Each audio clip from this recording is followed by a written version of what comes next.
राज्याचे लोकप्रिय मुख्यमंत्री माननीय देवेंद्र फडणवीस यांच्या वाढदिवसानिमित्त कराड येथे भारतीय जनता पार्टीच्या वतीने भव्य महारक्तदान शिबिराचे आयोजन करण्यात आले। या उपक्रमाचे आयोजन आमदार डॉक्टर अतुलबाबा भोसले, जिल्हाध्यक्ष भाजपा सातारा यांच्या मार्गदर्शनाखाली करण्यात आले।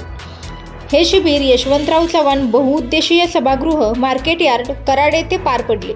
कार्यक्रमास कराड तालुक्यातील विविध भागातून मोठ्या संख्येने भाजप पदाधिकारी, कार्यकर्ते व युवक युवतींनी उत्स्फूर्तपणे रक्तदान करून सहभाग नोंदवला।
आमचे विस्तार आहेत, आमचे समन्वयक यांना विनंती करतो आपण व्यासपीठावरती असाल।